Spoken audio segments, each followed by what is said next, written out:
When it comes to your messages, 7% are the words that you use. Then there's 38%, that's your voice. 38% is how much your voice matters when you speak. And then 55% is your body language. And yes, that does include the face. Hey, welcome back to the Social Media CX Show. I'm your host, Brooke, CEO of B Squared Media, author of Conversations That Connect. And today we're talking about something most brands never train for, which is what your face is saying while you're on camera. Not your words, but your face. Social video is everywhere now. It's not a nice to have anymore, and it's often the first place a customer meets the human side of your brand. But there's a problem. Most of the people we're putting in front of a camera, from customer experience reps to executives and leaders, have never once been trained on what their expressions are communicating while they talk. My guest today has spent her career studying influence and communication, and she built an AI tool that reads facial micro expressions to show people exactly where their words and where their face stop matching up. Let's get into it. Deirdre Breakenridge is the founder and CEO of Pure Performance Communications, where she spent over 30 years helping leaders communicate with more confidence and clarity. She's also the founder behind FIQ.ai. FIQ stands for Facial Impact Quotient. It's a speaker learning and training platform that analyzes facial expressions and micro expressions to give speakers real feedback on how they're being perceived. And we're going to jump into the tool a little bit today. Deirdre, welcome to the show. Thank you, Brooke. It's great to be here. I am so excited that you're here. Quick backstory on Deirdre and myself. We met, it feels like 100 years ago, but it wasn't that long ago. No, not long ago at all. 2023? Yeah, I think so. When we were both volunteering for Best Buddies in New Jersey, and we quickly became fast friends. And then Deirdre was building this tool, and I got to kind of see the inner workings of it as she was building it. And y'all, you're about to be mind blown during this episode when you see this tool. I'm not even lying. So I'm excited to chit chat with you about it today. Thank you. Me too. And your feedback has always been instrumental in helping us. So thank you. Of course. Happy to help. And it's such a cool product. So I really want to start with your origin story because there's a lot that goes into you before we get to FIQ. What got you interested in facial expressions and micro expressions in the first place? Well, let me go back to kindergarten. No, I'm kidding. We won't go that far back. I have been studying body language 10,000 hours over the decades. And what I realized when I was doing a study on millennials is that the face is a place where you can really catch expressions and feelings. And that's what I dove into, understanding that within a flash, you can detect somebody's real emotions. And that's the place today that is on video a ton. We're always on video. I think it's time we start paying attention to the face. Yes. It's such a good example of what's happening, right, with social, like where social's going, like videos becoming such a big thing. You constantly are seeing like faces, human face, well, human and now AI, but true. Let's stick with the human ones, the human faces in your feed. And that kind of makes you stop the scroll, especially when you see someone, in my opinion, this is what works for me. When I see someone who's like really into the story and they're super expressive, right? I'm like, well, what are they talking about? Let me hit unmute here and stop for a second and see what's going on. Exactly. The face tells a story in and of itself, but we also have to remember it's not just the face when you're speaking. So if you're sending people out on video, company representatives, or you have influencers, it's the pairing of the face, the voice, and how somebody engages through the camera. And that's what FIQ is. We study facial expressions And that's 1/10 to 1/25 of a second, 106 emotions. We also break down the voice because expressions in a voice tell a lot about a speaker. And then how you come through with your eyes, the way you move your body, the positioning of your head, it all matters. It all matters. This is like scary as someone who's a speaker. And by the way, Deirdre and I have had plenty to talk about my own stuff. So we'll get into that a little bit later. But I love how you're describing everything because I think it's a really good example of the gap that sometimes exists between what we say and what we show. Because sometimes what we're showing, I feel like, is lying on what we're saying or the opposite, right? So talk to me a little bit about why this matters more right now than it did 5 years ago. Okay, if we're in the video frame constantly, and that's where people are getting their signals from, because it automatically happens. We're sending out hundreds of signals as we speak. If my words are saying how excited I am to be sharing about FIQ, but yet my voice sounds like this, Brooke. I'm so excited about sharing FIQ. And my face is very neutral. What does that say? You're There's not excited. Incongruence. Yeah, you're not excited. And this shift that you're describing, I'm assuming is why we think about social media as a lot of written content, at least in the past. Now social media is a lot of on-camera social content. And so to me, what I'm hearing you say is tone of voice is no longer the whole story. Just because you're reciting the brand talking points, you may be deviating from that story just with your face, even though you're saying the words. That's right. And people detect this. They'll walk away, even if it's just subtle. Do enough low energy, or you're flashing signs of disgust which shows in the nose or the mouth, or even sometimes the perception of anger in the brow. You could just be an intense speaker. Someone can walk away and say, oh yeah, Deirdre just wasn't on her game today, or she seemed a little agitated. Yes, I can see it myself. Those are signals I'm sending. I want to know.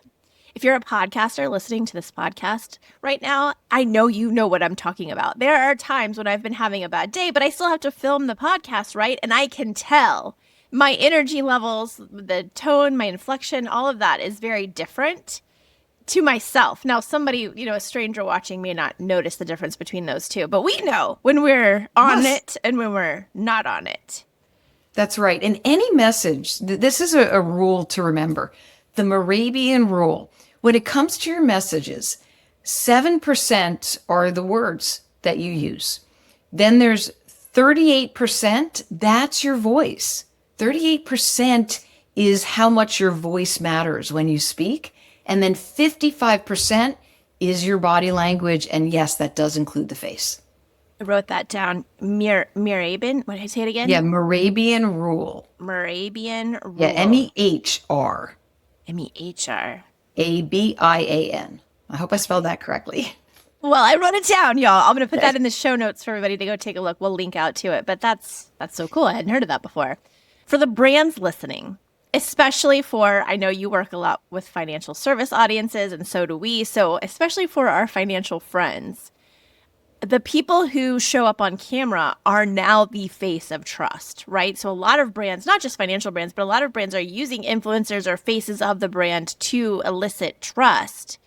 So maybe it's a support lead, or maybe it's an executive issuing a statement about something, or maybe it's an advisor recording something educational. That's a lot that's writing on a few seconds of video. So I guess what my question is even like in a 30-second snippet, this is happening, right? It doesn't matter how short or long the video is. Yes. Okay. So think about whoever you're putting on video. You want to think more about congruence and alignment than you want over that perfection, or you're thinking in terms of performative. Yeah. Well, alignment and congruence, which means a speaker has to understand their communication style.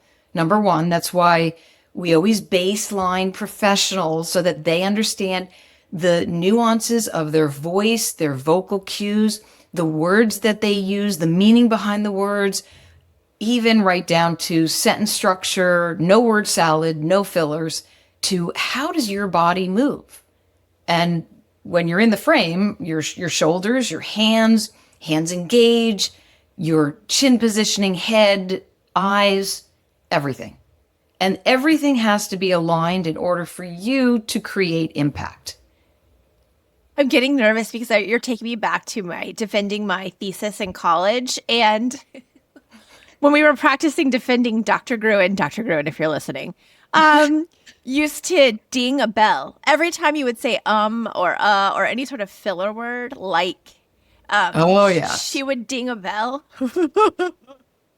Well, it makes you aware. That's really important that she did that. Yes. Because that helps you to get over when you need to pause, slow yourself down, pause, close your mouth, and then speak. I always say, see the period, let your breath be your first word. And if you can take a breath, you won't put in that filler word. And FIQ tracks your filler words. It tells you. It's great. It's so good. I need to use it more because so I'm happy to dunk on myself, but I speak too fast. I don't pause. I'm a very energetic, passionate speaker. I sometimes need to bring it down a notch. When I get really excited or nervous, which by the way, some of you might be shocked to know this because you've seen me on stage, but I hate I have such stage fright. So bringing my voice down to its normal levels when I'm excited or nervous, it's you're hard a good for me. Speaker, Brooke. You're a really good speaker. And I think it's harnessing all of that good energy so that you can bring it down a notch and have that commanding presence. And do enough practice exercises on FIQ and even off of FIQ, you can change anything. Well, we know we've already changed the register of my voice, right? I've gotten it to be more of its natural state, which is a little bit lower than it is when I'm excited or nervous. So thanks for that. Yes, I have executives practice a little exercise where I say, tell me something that's exciting. And then they say it, and I'll say, use your higher range. I want to hear you in your higher range, not a high range, but a higher range. And then I'll say, now just tell me a piece of information. Just share a piece of a story. And they go into their mid-range for storytelling. And then I'll say, now I want you to tell me something that I need to remember. Now my voice is going lower. And then they go lower.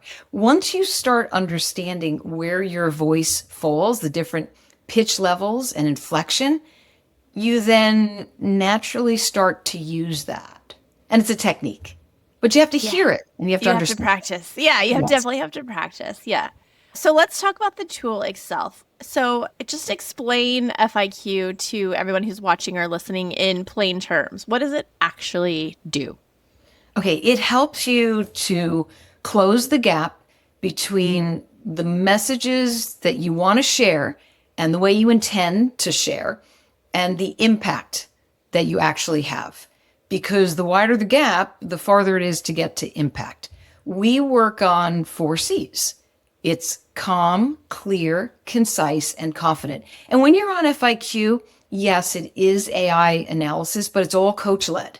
We don't leave you alone with, with the system because we believe the coach, the human in the room, is important and you can be vulnerable with your coach.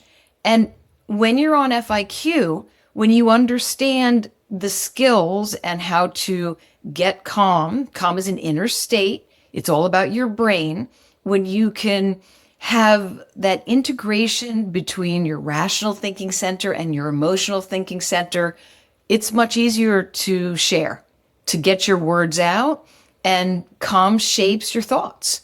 Then you can get to clear. Clear is a pillar that think of crystal clear. You get to the point, you're crystal clear, but it's also your voice is crystal clear.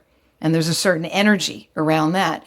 Then you get to edit your delivery. That's concise. No word salad, no fillers, how quickly or not you speak to get to confidence, which is an external state. And that's people being confident in you. Now you have to feel confident, but people will be confident in you. And that's when intent and perception come together. And that's what we're trying to do, help professionals to feel comfortable so they can be more confident and create impact. Yeah. I mean, it makes so much sense when you say it, right? We just don't think about it, I guess, because we talk all the time, every day. I want to bring this to social care specifically for a second, because a lot of what we're seeing is some brands are responding to like complaints, let's say online or on social, or reviews with a video response. So let's say that a customer experience rep is filming one of those response videos. A different example could be, gosh, I'm having a hard time on the fly here, a spokesperson recording a statement after an outage, right? We just had some power outages here because the heat, right? Maybe it's one of our financial advisor friends recording some sort of educational reel on rates or whatever. What does the audience pick up on that the speaker has no idea that they're showing? So thinking of all of those scenarios, and if brands are making these videos, what should they be thinking about that the audience is going to pick up on that they don't have any idea that is happening or showing? The cadence in their voice. So is the speaker smooth and certain? Do they have a steady influence, which is, are they calm and confident? That's going to help in a situation, especially if a customer is upset. Or does their voice sound choppy and robotic and their energy is frenetic and they're moving, their body's jerking? That says a lot. Like, does their face look intense? Okay, Mr. Customer, I'm really here to help you. No. So I'm exaggerating, but they're very subtle cues and signals. And even in the words that you use, are your words engaging? Are your words soothing? Do they make somebody feel as if you're really the experienced person in the room, or just somebody who's appeasing them? All of this matters and is taken into consideration. Does that help? Yes, it does help. And I think now is the perfect time to hand it over to you to show a live demo of the tool. So I'm going to hand it over to Deirdre. She's going to share her screen, go into the tool, show you a little bit about it. And actually, we have a fun clip that we're going to use as a video example to show you how the tool works. Okay, so I'm thinking you can see my screen? Yes. All right, so this is the dashboard. Everybody comes in, and every time you do a session, you get an FIQ score. And that's calm, clear, concise, and confident. And you also get an average of your last 3 sessions. So I'm in the advanced realm, happy to report. There is one higher bucket on top is the executive excellence bucket. I always strive for it, hard to stay there. So let me start a session and show everybody. I'm on FIQ, and it's already reading my face for 106 emotions. And that quadrant, you see this little tadpole, kind of jumps around. I'm in the high energy, commanding presence realm, which is great because when you're on a podcast, you want to be there. I also sometimes dip into steady influence. That's the lower right-hand quadrant. And if you're on the right, it's all what we call the positive valence emotions. And being lower right just simply means you're calm, contemplative, relaxed, serene. The little tadpole just keeps jumping around. When it jumps, it's crazy how much he moves. Yes, yeah. It's a micro expression. And, I could be joyous, I could be amused, lighthearted. I'm trying to read with my progressive glasses, interested. And now let me see if I can dip lower. Sometimes I just breathe. See if it goes down. Because when it goes down, breathing. Yeah. It's more reflective and it's the calm energy. I have a lot of high energy.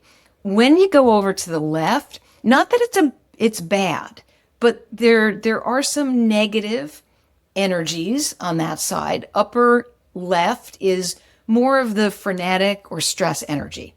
And now I'm hopeful and balanced. I finally got there.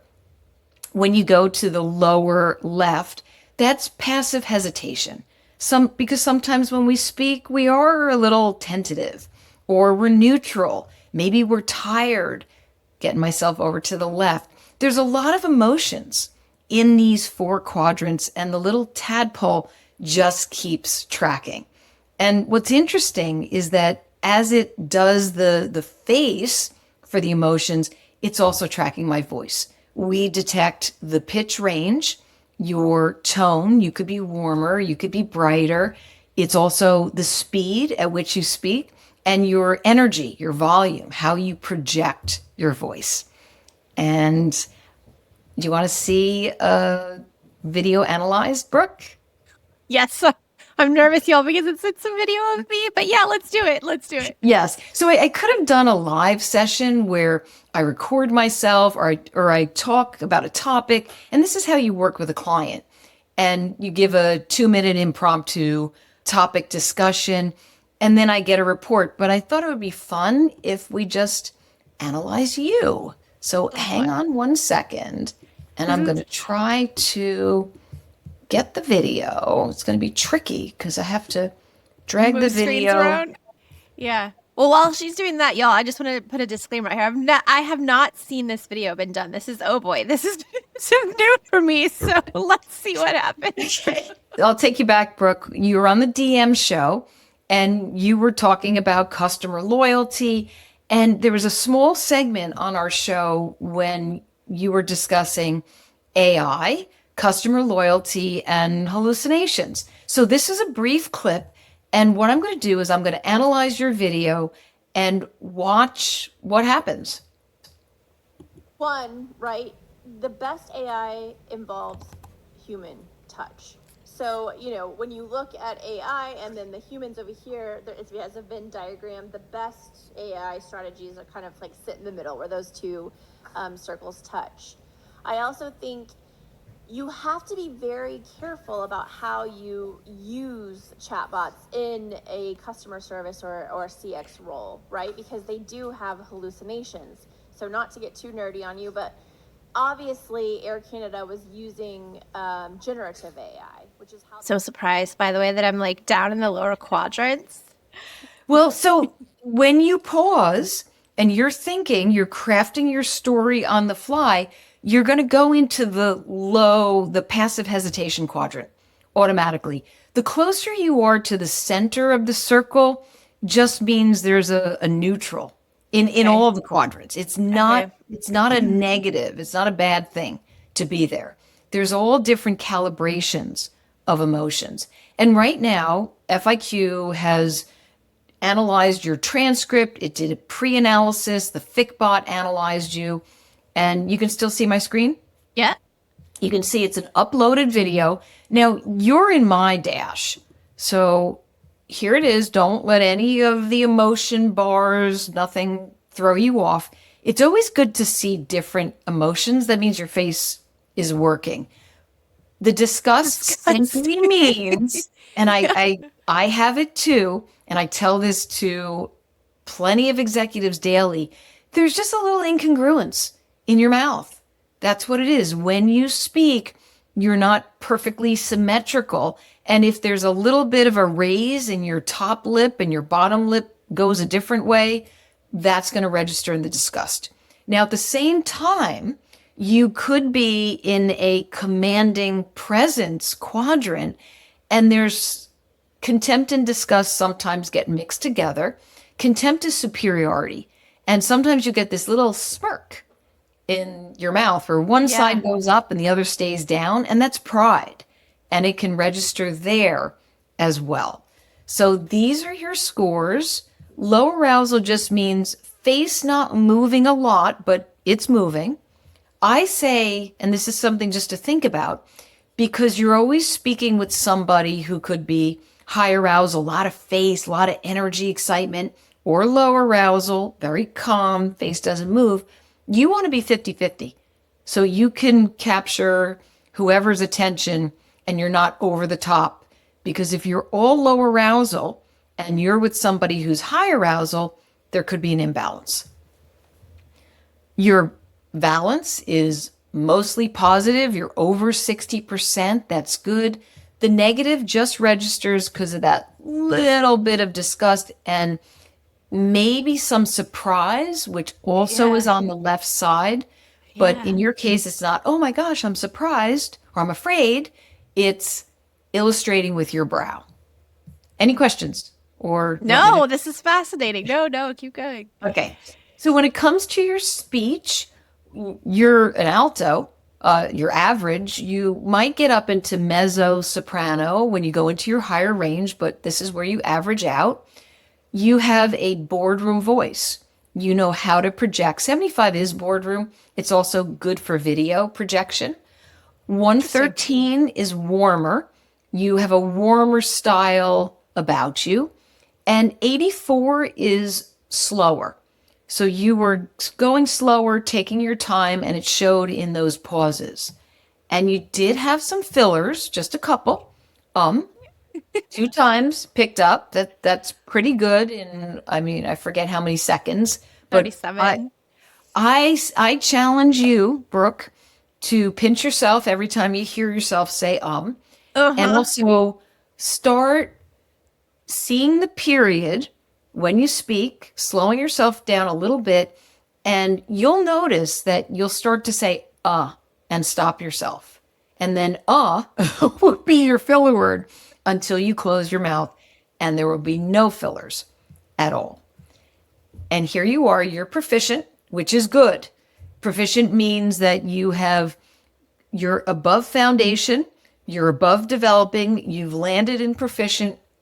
If you kept practicing and you stayed on FIQ and did the exercises and worked with a coach, you would move to advanced, and then you would get to executive excellence. And here's a whole report. This is so cool. Thank you.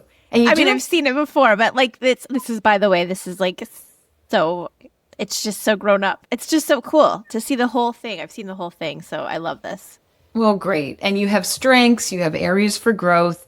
You get your pillar breakdown, why you were scored the way that you scored, recommended exercises, and always your next steps. And that pretty much, I mean, there's other, you can use your FIQ bot, you can use your personal FIQ bot, which knows your session scores. And one thing that I do also love that I'll share is that you can compare sessions. If I click these 2 boxes, I could compare and get an analysis, a trend report. And that's really helpful when you're trying to see your improvement, you're doing exercises to know what's working and that you're getting better. Yeah, for sure. That was so cool. Thank you for sharing that. And I have a lot to think about. Send me that report.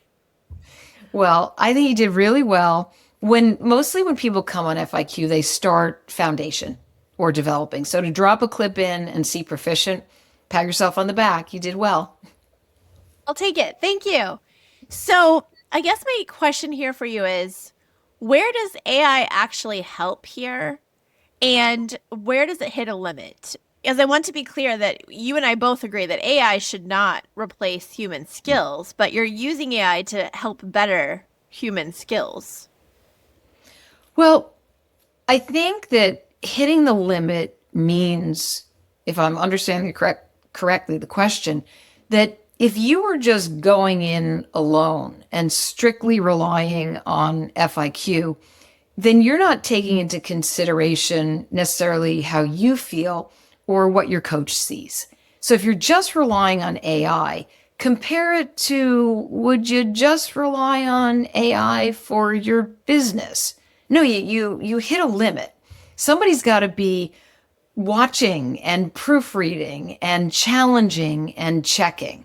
So you don't let AI hit that limit, because that's why you make sure you're aware, you know what's going on, how you feel, and your coach is there also watching and understanding. Does that resonate? No, that makes sense, because like you could absolutely, I guess, use it without a coach, but then you're letting AI replace the human skill. I mean, really. Exactly. Truly. And you're also trusting that everything AI says is valid. And I'm constantly challenging. I get scores and I'll say, wait a second, the chart said that my voice was 178, my average, But in the report, you're saying it's 160. What is that discrepancy? Right. And it says, oh, I'm sorry. Like all AI, that was a mistake. You're right for calling was that a out. mistake. You're Yeah. absolutely right. Yeah. Yeah. Exactly. How does, for the people who are watching or listening, how does a team build that muscle of confident, congruent, on camera communication without turning every video into, a performance that you can tell has been over rehearsed? I think it's a feeling.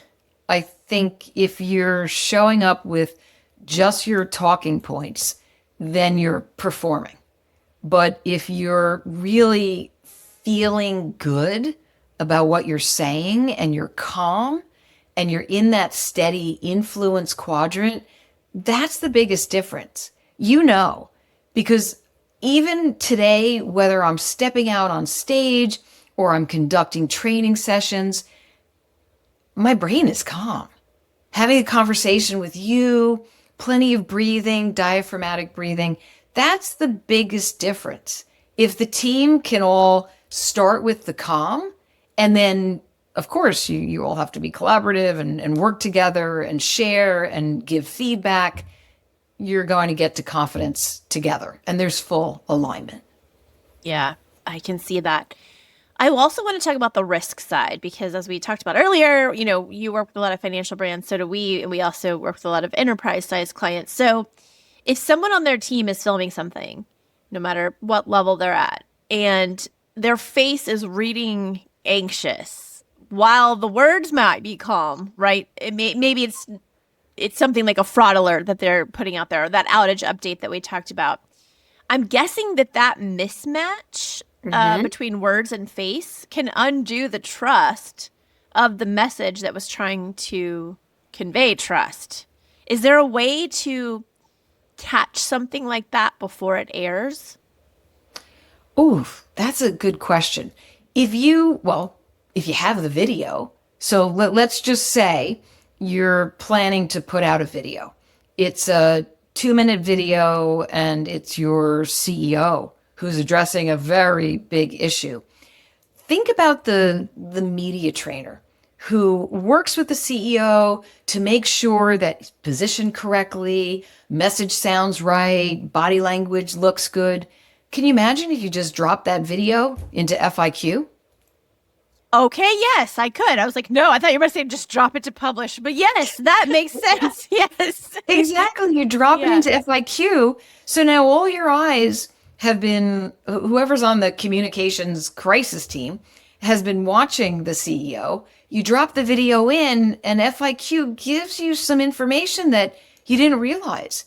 The CEO's voice was in a certain range. Maybe the CEO who normally is conversational was speaking too quickly. Speaking too quickly is a sign that either you're nervous or you're rushing, and this doesn't matter to get to your next point. And you just didn't even realize it. Or they slow down so much because they're crafting the story. And that doesn't come across as authentic as well.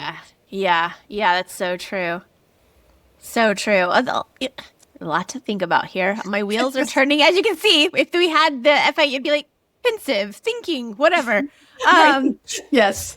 So let's recap what we've covered. Yeah, reflective. That's another good word. Like, thinking hard.